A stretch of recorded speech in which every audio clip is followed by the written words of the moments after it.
दुख है, दुख का कारण है, दुख का निवारण है और एक ऐसी भी अवस्था है जहाँ पर दुख नहीं है। ये मंत्र दिए है हमारे तथागत भगवान भगवान बुद्ध, भगवान महात्मा बुद्ध, उनके द्वारा दिया गया ये मंत्र है। सचमुच में संसार में दुख है, ये पूरा संसार दुखमय है, इससे हम बच नहीं सकते। लेकिन एक ऐसा भी स्थिति है जहाँ पर हम बिना दुख के रह सकते हैं और वो अवस्था है यहाँ पर अवस्था साहब। बाहर क्या हो रहा है वो इम्पोर्टेंट नहीं है, हमारे अंदर क्या हो रहा है वो इम्पोर्टेंट है। आज भगवान तथागत भगवान बुद्ध की पूर्णिमा है। आप सबको मैं प्रोफेसर डॉक्टर दिनेश गुप्ता आप सबका मैं स्वागत करता हूँ। मैं ये बताना चाहता हूँ उनके जीवन के बहुत सारे महत्वपूर्ण संदेश को जीवन में अपनाइए। आज युद्ध की नहीं साहब, बुद्ध की ज़रूरत है। ये मैं बार बार क्यों कहता हूँ, क्योंकि जब सिद्धार्थ पैदा हुए थे तो उनकी जो माँ थी महामाया, कुछ ही दिन में वो गुजर जाती है। तब गौतमी उनकी जो मौसी थी या दाई थी जिन्होंने उनको पाला, सिद्धार्थ, इसलिए उन्हें कभी कभी गौतम भी बोला जाता है। पिताजी ने जब पंडित जी को बताया कि ये जो बच्चा है इसके बारे में कुछ बताइए, तो सिद्धार्थ के बारे में एक महात्मा ने बताया था। एक बहुत बड़े महात्मा उस समय आए थे उनके पास दरबार में, और उन्होंने कहा या तो ये जो बच्चा है या तो ये बहुत बड़ा सम्राट बनेगा और या तो बहुत बड़ा पथ प्रदर्शक बनेगा। पिताजी डर गए। पिताजी जो थे, सुयोधन नाम के पिताजी थे, वो डर गए। वो बोले नहीं, मेरे बच्चे को तो मुझे सम्राट बनाना है। तो उन्होंने अंदर ही अंदर ऐसा उन्होंने महल बनाया था कि बच्चे को कभी दुख लगे ही नहीं, बच्चे को कभी दुख मिलना ही नहीं चाहिए।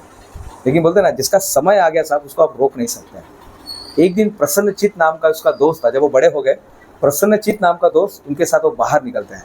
उन्होंने 3 अवस्था देखी। एक, उन्होंने बच्चे को देखा, बोले ये क्या है, बोले बच्चा है। दूसरे, एक उन्होंने बीमार को देखा, बोले ये क्या है, बोले बीमार है। बोले क्या मैं भी बीमार होऊंगा, बोले हाँ आप भी बीमार होंगे कभी ना कभी।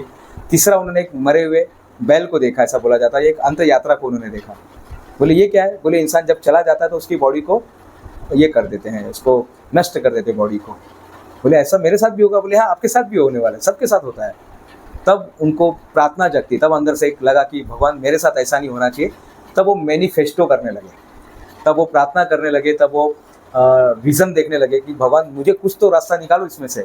तब उन्होंने एक संत को देखा, एक भगवाधारी संत सामने से आ रहे थे। बोले ये कौन है, चेहरे पर शांति लग रही है, चेहरे पर एक असीम शांति लग रही है, ये कौन है। बोले ये संत है, ये संत है, ये अलग ही इनका जीवन होता है। तब वहाँ से वो बदल जाते हैं। तब से उनके दिमाग में चल रहा था अब मुझे कुछ करना है। और तभी राहुल नाम का एक उनमें बच्चा होता है, दूध मुहा बच्चा, उसको वो छोड़ देते हैं, पत्नी को छोड़ देते हैं। 29 साल की उम्र में वो चले जाते हैं जंगल में। जंगल में अलग अलग सन्यासी के साथ रह के उन्होंने तपस्या किया, बहुत कुछ किया। लेकिन एक वक्त आ जाता है जहाँ पर सारी विधि, संत बनने के, ज्ञान हासिल करने के, सत्य हासिल करने की सारी विधि खत्म हो गई। तब उन्होंने अपना रास्ता खुद बनाया। उनके साथ 4 और शिष्य थे, सभी के साथ में जाते हैं, लेकिन वो भी डर जाते हैं। जब वो और गहराई में जाने लगे, जब उन्होंने देखा भगवान बुद्ध को, उन्होंने जब देखा कि इसकी अवस्था तो चेंज हो रही है, तब उनके साथी भी उनको छोड़कर चले गए। वो अकेले ही बैठे। 6 साल के बाद सुजाता नाम की एक महिला है, जिसको जो एक बोधि पेड़, यानी जिसको आज बोधि बोला जाता है, पीपल के पेड़ के पास आती है खीर देने के लिए, और वो भगवान बुद्ध को खीर देती है। उसे बच्चा होता है। बोले जैसा मेरा आज सपना पूरा हुआ ना, वैशाख पूर्णिमा दिन था, जैसा मेरा सपना पूरा हुआ, जैसा मेरा सपना मैनिफेस्टो हुआ, वैसे ही तुम्हारा भी सपना आज पूरा हो जाए। वो ध्यान करते और बोले आज मैं तब तक नहीं उठूंगा जब तक मुझे सत्य नहीं मिलेगा। और उसी समय सत्य, कुछ ही देर के बाद उनको सत्य मिलता है। तब वो सिद्धार्थ, तब वो गौतम बुद्धत्व को प्राप्त कर लेता है। तब बोला जाता है ना भगवान बुद्ध, यानी वो सिद्धार्थ से बुद्ध बन जाते हैं। और सचमुच में मित्रों, उसके बाद पूरा जीवन चेंज हो गया। जो उनको छोड़ कर गए थे वही शिष्य उनके पास आते हैं, और उनको सबसे पहला जो ज्ञान है, बुद्धत्व का जो ज्ञान है ना, सबसे पहले वो 4 शिष्य को उन्होंने दिया जो उनको छोड़कर चले गए थे। और कहा जाता है जो इनके पास जाता था वो उनका ही हो जाता था।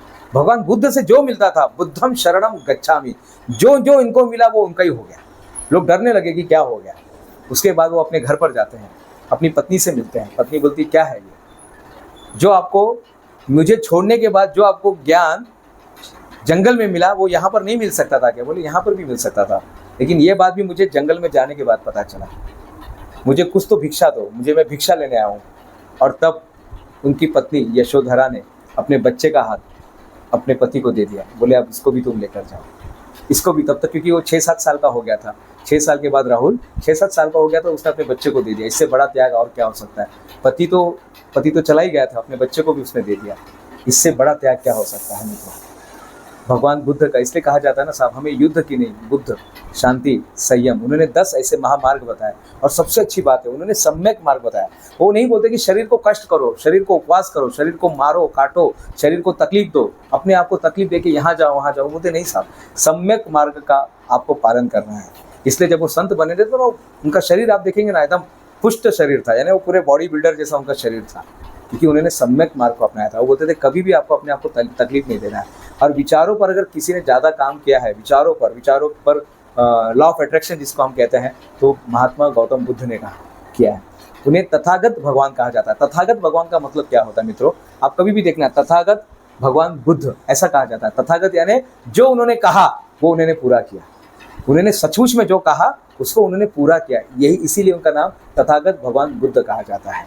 जो उन्होंने मार्ग बताया, उन्होंने पाली भाषा में सारे के सारे त्रिपिटारा लिखा हुआ है, सारी बातें उन्होंने बताई है। और उसके पीछे कारण यही था क्योंकि उन्हें पता था कि एक समय के बाद मेरा शरीर इस पृथ्वी पर नहीं रहेगा।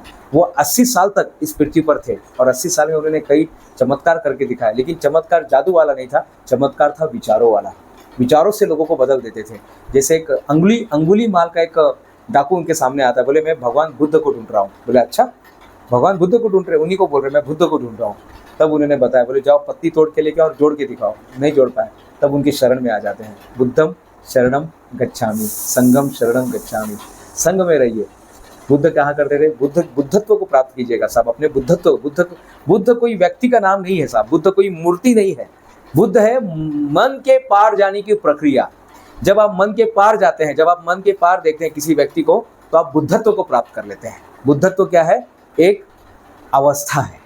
बुद्धत्व रास्ता है, अवस्था है, और एक सर्वोच्च यानी सबसे ऊंचाई पर मन को पार जाकर अपने आप को सबसे ऊंचाई पर बैठाने का नाम बुद्धत्व है साहब। आज के लिए इतना ही। मैं प्रोफेसर डॉक्टर दिनेश गुप्ता फिर मिलूंगा नई वीडियो में, तब तक के लिए धन्यवाद।